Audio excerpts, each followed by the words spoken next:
After 12 years of running my father's company, I finally made it worth $75 million. At a family dinner, my dad looked at me and said, smiling, "Your brother will take over now." My heart sank, but I smiled back. The next morning at work changed everything. I still remember the way my father smiled that night.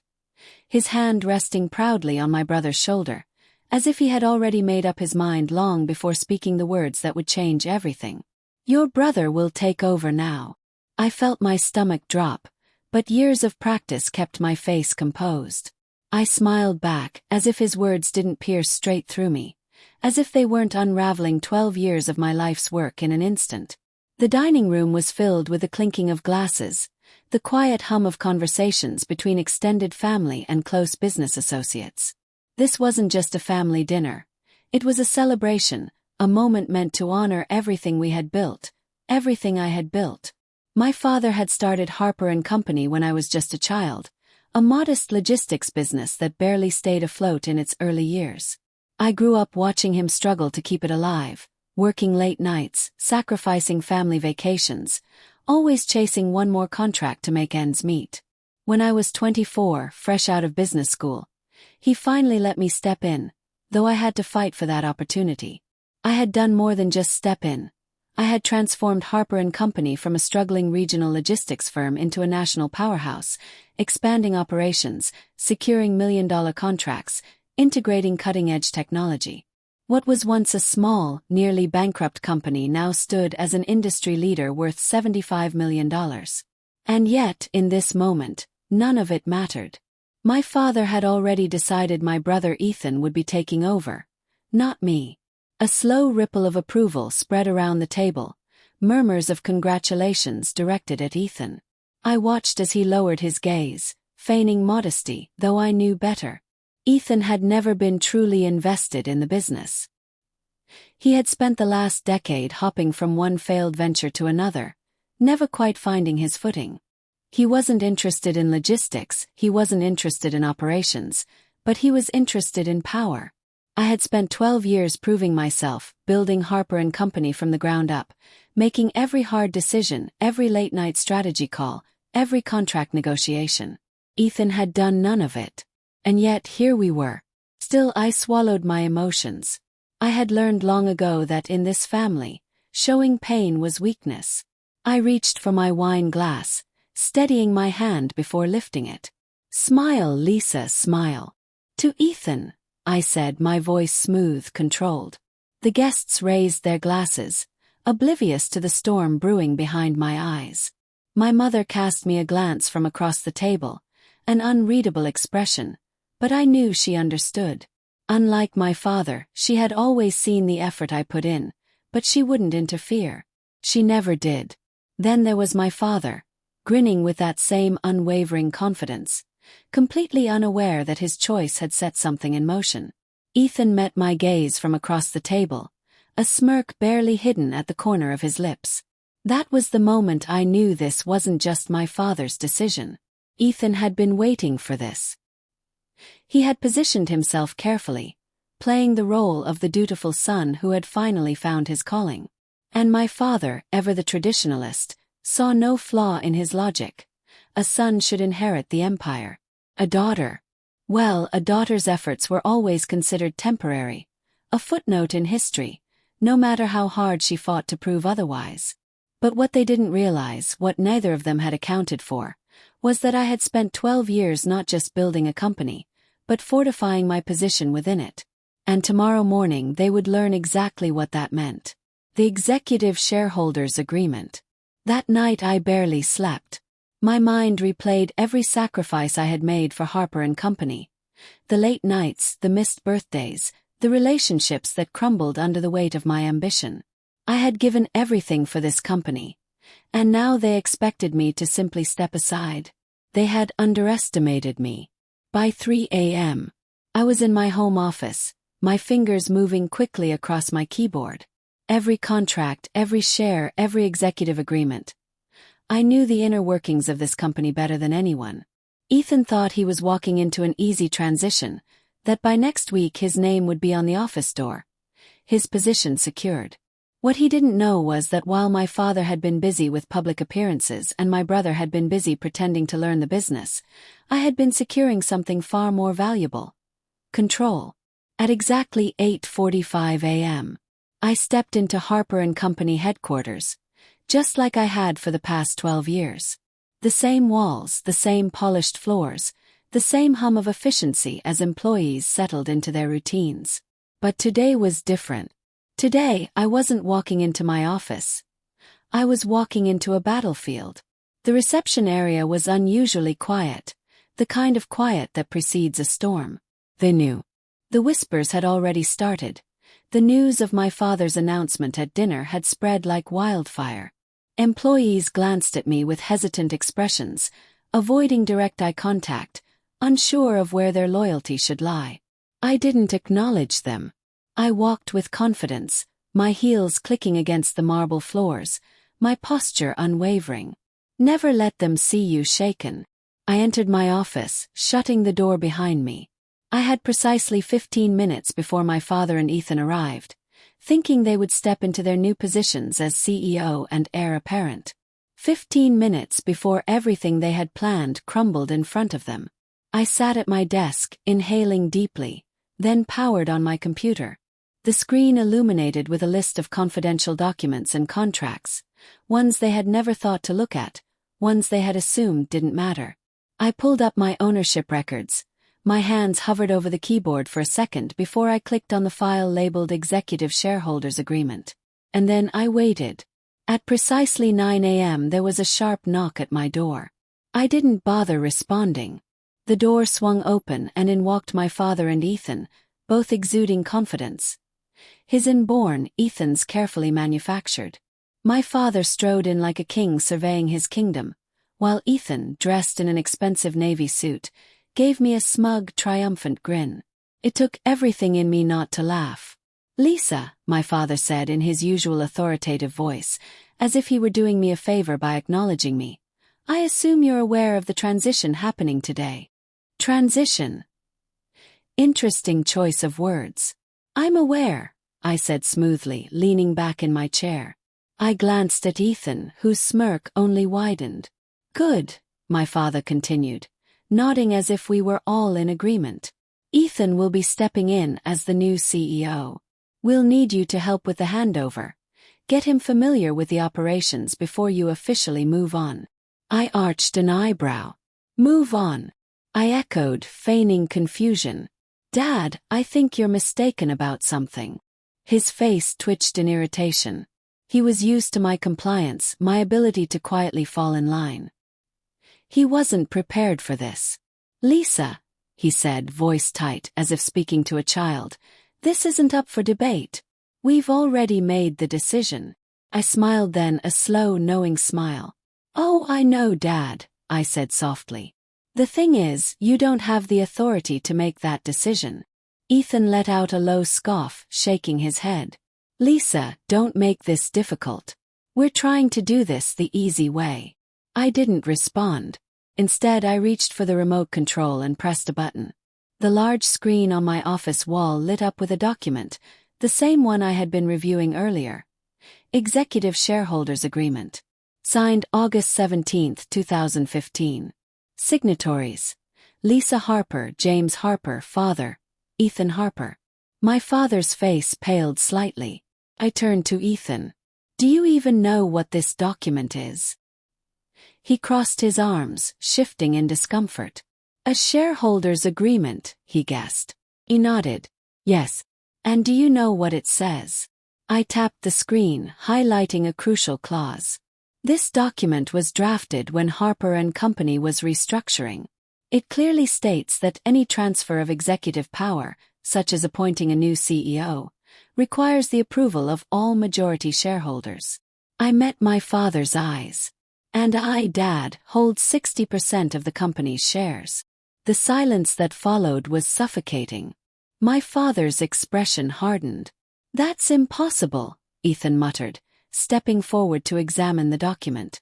"Actually, it's very possible," I said smoothly. "You see, over the years, while you were busy failing at every startup you touched and Dad was busy playing the role of business patriarch, I was doing something else. I leaned forward. I was securing my place. I turned back to my father. Remember when you needed capital for expansion in 2017? You signed over an additional 15% of your shares to me in exchange for my investment. And in 2019, when we had that legal battle, another 10% was transferred under my name as collateral, which you never bothered reclaiming. That plus my original 35% makes me the majority shareholder. My father's jaw clenched, but Ethan was panicking. You have to be, he spat. I pulled out a second document. This is the most recent legal filing with the state. Want to verify? Ethan snatched the paper and scanned it, his face draining of color with each passing second. You can't do this, he stammered. Dad, tell her she can't do this. My father remained silent, because he knew I had legally outmaneuvered him, and there was nothing he could do about it. I exhaled slowly, standing up. I'm not firing you, Ethan, I said. I wouldn't want to force you into the real job market. But you will report to me and you will work under my leadership. Otherwise, I gestured toward the door. You're free to leave. Ethan turned to my father, eyes pleading, but for the first time in his life, my father had no answer, no way to fix this. Because this wasn't his company anymore. It was mine. The aftermath. The silence in my office was suffocating. Ethan still clutched the legal document in his hand, his fingers white from gripping it too tightly. My father stood rigid beside him, his expression unreadable, but I knew better. He was calculating, trying to find a way out of this. There wasn't one. I had spent years preparing for this moment, not because I had expected betrayal, but because experience had taught me never to assume loyalty where power was involved. For the first time in my life, my father looked at me as if he didn't recognize me. Perhaps he never had.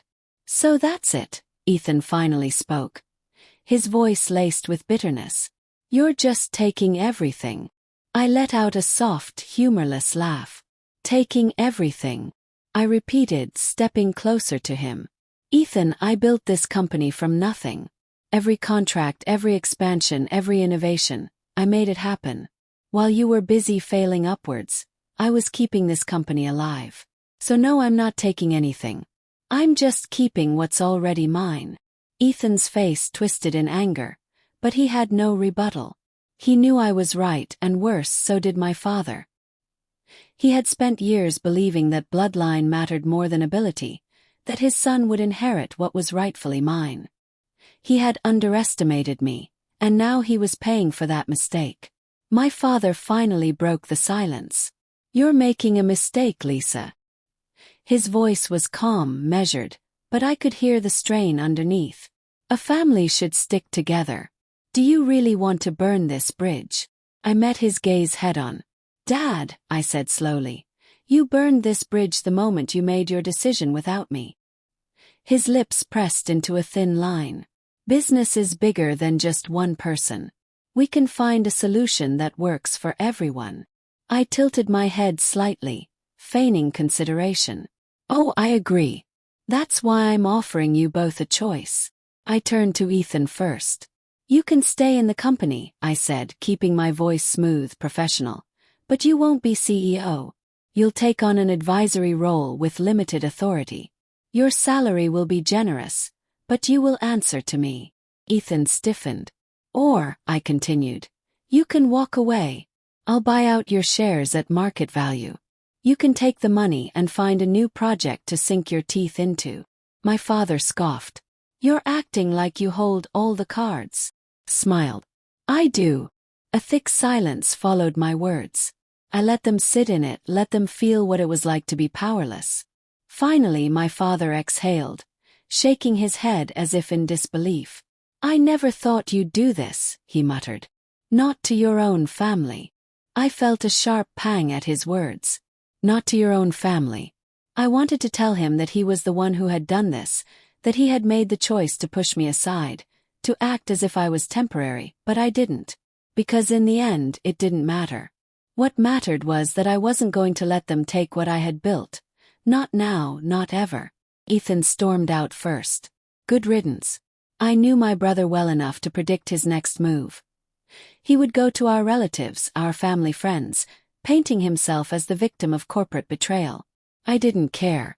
I wasn't here to win their approval. I was here to win my future. My father lingered for a moment longer, as if waiting for me to change my mind. When I didn't, he gave a slow nod. "You've changed," he said quietly. I met his gaze. "No, Dad. I just finally stopped pretending." Then he left. I exhaled, sitting back down in my chair. I should have felt victorious. I had fought for my place and won. But as I stared at the empty doorway, I felt something else too, a quiet, lingering ache.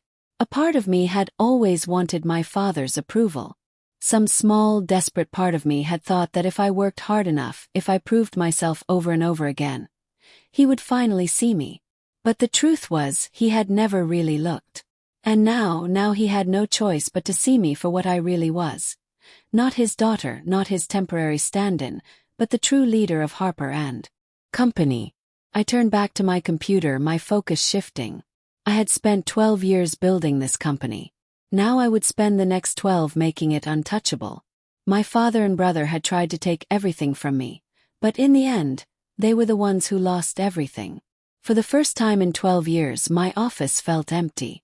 No phone calls from my father, no passive-aggressive emails from Ethan. Just silence.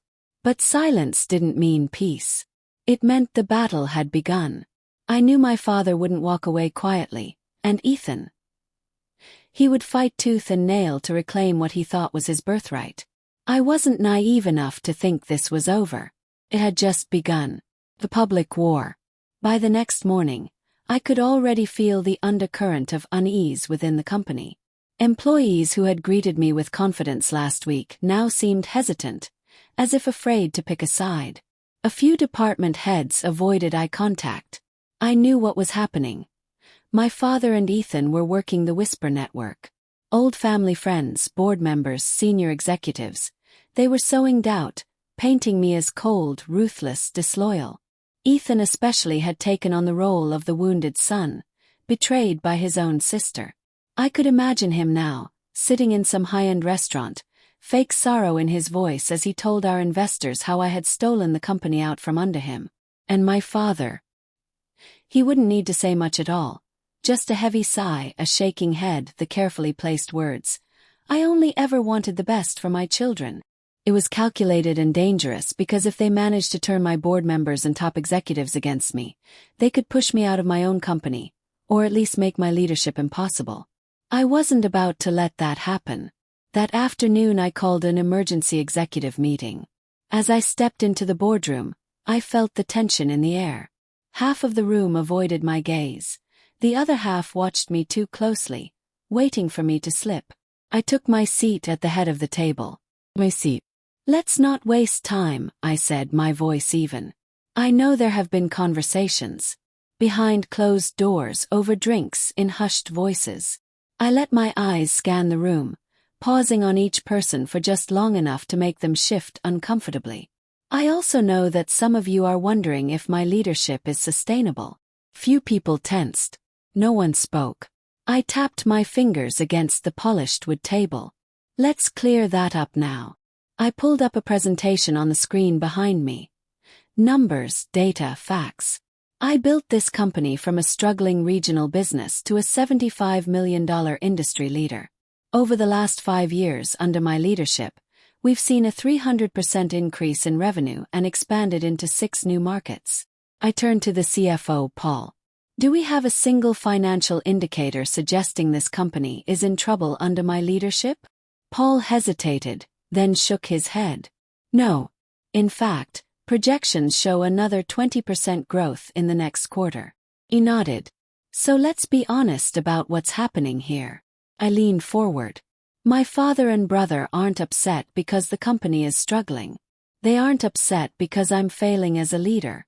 They're upset because they expected me to step aside and let Ethan take over, regardless of qualifications, regardless of results." The room was silent. Then I dropped the real bomb. "I also know that some of you have been contacted in the last 24 hours, offered incentives to push for my resignation. I tilted my head slightly.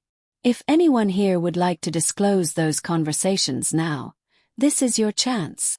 A few people shifted uncomfortably. Then, after a long pause, one of the senior executives cleared his throat. I received a call, he admitted. From your father. He said he was considering making an official appeal to the board. I nodded, unsurprised. And did he offer anything in return for your support? Then a slow nod. There it is, I exhaled, standing up. My father built this company. I won't discredit that. But I took it further than he ever could have, and I will not allow him to manipulate it from the outside. I let my voice drop slightly. Controlled, dangerous. If he wants a fight, he'll get one. I gathered my papers, looking at each executive in the eye. If anyone here believes my father and brother deserve control, now is the time to make your move. Silence. No one moved. Good. I turned and walked out, my head held high. This wasn't just about keeping my company. This was about making sure they never thought they could take it from me again. That night I made my own call, not to a board member, not to an investor, but to the media. By morning, the business section of every major news outlet had the same headline. Power shift at Harper & Co. Lisa Harper outmaneuvers family in boardroom battle. I had made my move. Now it was their turn. And I was waiting. The final victory. The morning after my story hit the press, my inbox exploded. Emails, missed calls, messages from journalists, investors, and board members. Some were supportive, some were cautious, but most of them had one question in common. Is it true? I let them wait. I knew the game my father was playing. He had spent decades perfecting the art of public perception. He knew that reputation held weight in business. If he couldn't defeat me in the boardroom, he would undermine me in the public eye. And that was exactly what he was trying to do. By noon, the first counterattack arrived. A press release, neatly crafted, carefully worded, but filled with lies. Harper & Company has always been a family-run business. We are saddened by recent developments but remain committed to upholding the values that built this company. Changes in leadership are inevitable, and we hope to transition smoothly as we move forward. It was subtle, but I knew what it was really saying. Lisa is reckless. Lisa is unstable. Lisa is not a team player. I wasn't surprised. I was, however, pissed. I sat in my office, watching the news as industry analysts debated my leadership. Was Lisa Harper too aggressive in her takeover? Will her lack of cooperation hurt the company in the long run? Can she recover from this PR disaster? They talked as if I wasn't watching, as if I wasn't already planning my next move. Because if my father and Ethan wanted a public war, I was going to give them one. I didn't release a statement. I didn't call a press conference. Instead, I made one phone call to an old friend in investigative journalism. I have something for you, I said. But you'll need to move fast. An hour later, I sent over documents, emails, financial reports, internal records, evidence that Harper & Company under my father's leadership had engaged in questionable business practices over the years, ones I had spent the last decade quietly cleaning up. The story broke within 24 hours. Behind the scenes at Harper & Co., a legacy of hidden debts and financial cover-ups. The article was brutal. It praised my leadership for fixing the company's financial health. It criticized my father's mismanagement from the past. And most importantly, it proved that I was the only reason Harper & Company had survived. And just like that, the narrative changed. The board stopped doubting me. The investors stopped hesitating. And my father, he had nowhere to hide. 2 days later, my father finally called me. I let the phone ring 3 times before answering. Lisa, he said, his voice tight. We need to talk. I leaned back in my chair. Do we? Silence. Then finally a sigh. You didn't have to do that. I let out a small laugh. Neither did you. This company was supposed to be a legacy, he said. For the family. For both of you. Felt a familiar pang. A tiny, foolish part of me had once wanted that too. But not anymore. Dad, I said quietly, if you wanted me to protect the legacy, you should have trusted me with it. Instead, you tried to take it from me. Another long silence. Then he asked, almost reluctantly, what happens now? I exhaled slowly. Now I made sure they could never touch my company again. The war was over. My father had lost. Ethan had disappeared. And I had won. But as I sat in my office, staring out over the city skyline, I felt no satisfaction, no triumph. Just emptiness. I had spent 12 years fighting for Harper & Company, building it, protecting it, making it stronger than ever before. And yet, the cost of that victory weighed heavier than I had expected, because while I had secured my position, I had lost something else along the way. My family. A new empire. The next day I walked into the office as if nothing had changed, but everyone knew the truth. The whispers had stopped, the doubt had faded. I was no longer just Lisa Harper, the CEO. I was Lisa Harper, the woman who had outmaneuvered her father and brother and come out on top. Some respected me for it, some feared me for it, and some still waited for me to fall. I let them wait. At noon, my father and I met in the conference room for what would be our final discussion. He looked tired, older, as if the weight of what had happened had finally settled on his shoulders. I waited for him to speak first. When he finally did, his voice was quieter than I had ever heard it. I'm retiring, he said simply. Effective immediately. I'll sell my remaining shares, he continued. I'll keep a small percentage as an investor, but I won't be involved anymore. I studied him carefully. And Ethan? His jaw tightened. He's gone, my father admitted. Took the buyout. He won't be back. A part of me had known it would end this way. Ethan had never been strong enough to fight his own battles. Once it was clear he had lost, he had done what he always did, run. Still, hearing it out loud made something inside me ache. Not regret, not guilt, just the finality of it all. He nodded. Understood. My father exhaled, rubbing his temple as if he had a headache. Then, after a long pause, he said something I never expected. I underestimated you. It wasn't an apology, but it was the closest thing I would ever get, and strangely, I found that I didn't need it anymore. A month later, Harper & Company looked nothing like it had before. The old board members who had aligned themselves with my father and Ethan. The executives who had questioned my leadership. Replaced. The company had always been strong under my guidance, but now it was truly mine. And with that control came a new vision. I introduced initiatives my father had always rejected, modernized systems he had called unnecessary, expanded into industries he had been too cautious to explore. Within 6 months, profits soared. Within a year, we had crossed the $100 million mark. And for the first time in my life, I wasn't just fighting to prove myself. I was fighting to build something that no one could ever take from me again.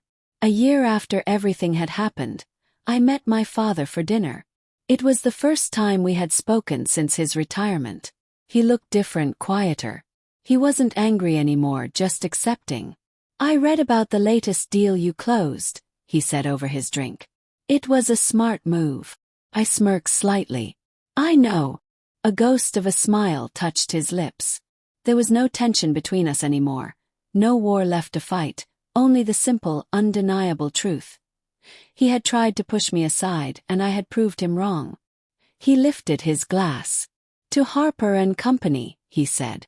This time, when I clinked my glass against his, I didn't feel anger or resentment, only peace. Because I had already won, and I no longer needed his approval to know it. As I sit in my office today, overlooking the city that I built my empire in, I think about the lessons this journey has taught me. That family can be your biggest enemy, that loyalty is a currency, not a guarantee, that power is never given, it's taken.